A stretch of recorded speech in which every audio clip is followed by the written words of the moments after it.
پل بھی دلاسا نہ دے سکی، ایک دوسرے کو بھائی کا پرسا نہ دے سکی، زہرا کی بیٹیاں اے زینب اور کلثوم، زہرا کی بیٹیاں اے زینب اور کلثوم۔ امام حسین علیہ السلام کا سر مقدس یہاں پہ آیا تھا، تو اسی کنویں سے امام حسین علیہ السلام کے سر کو دھویا گیا تھا۔ یہی وہ کنواں ہے۔ اس وقت کنواں بالکل بند ہو چکا ہے، اس پہ جالی لگا دی گئی ہے، اور جیسا کہ آپ دیکھ سکتے ہیں مسجد حنانہ، تمام زائرین یہاں پہ موجود ہیں۔ اب یہاں سے ہم لوگ جناب کمیل کی زیارت کے لیے جا رہے ہیں۔ ہم لوگ 2 رکعت نماز داخل مسجد اور 2 رکعت نماز زیارت امام حسین ہدیہ کر کے اس کے بعد زری کی زیارت کریں گے انشاءاللہ، اس کے بعد آگے بڑھیں گے۔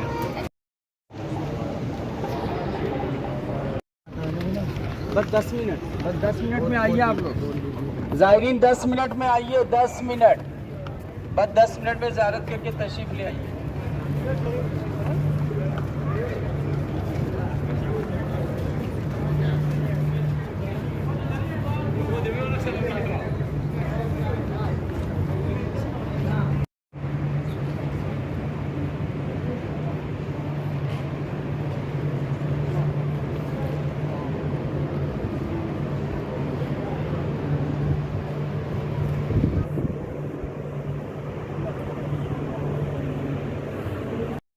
فوائد ہے۔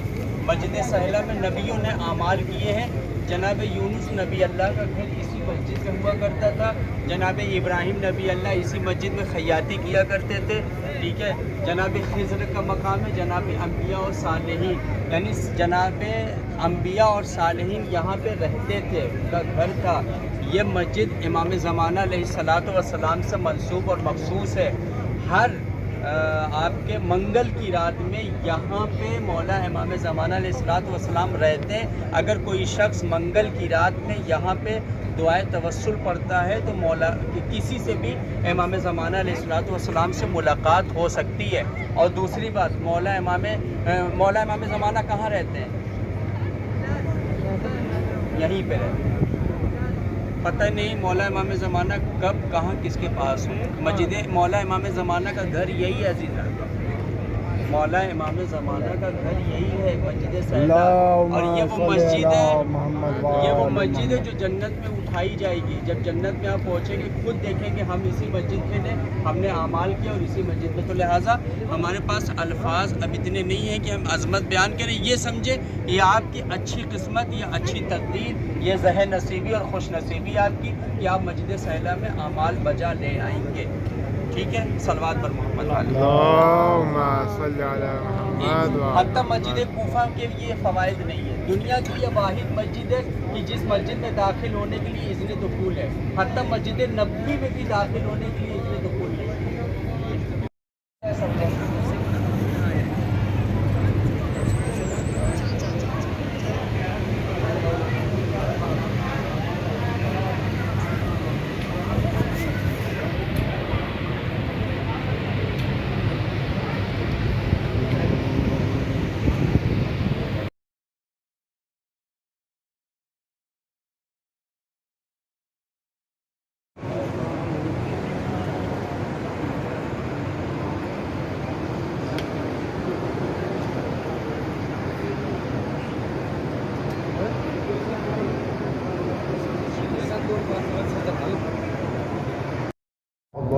یہ مسجد کوفہ میں ہم لوگوں نے نماز نہیں پڑھی ہے فجر کی، ہم لوگوں نے مسجد سہلائی میں پڑھ لی کیونکہ یہاں سے نکلنے میں وقت لگ رہا تھا۔ ہم لوگ جلدی میں تھے تو ہم لوگوں نے فرادہ پڑھ لی ہے، اب جماعت ہونے جا رہی ہے۔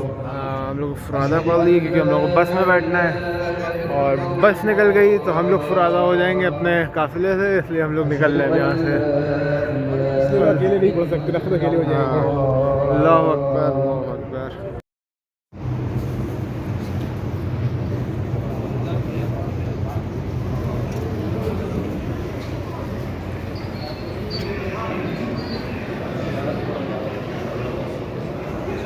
یہ سری ہے جناب میثم تمار کی۔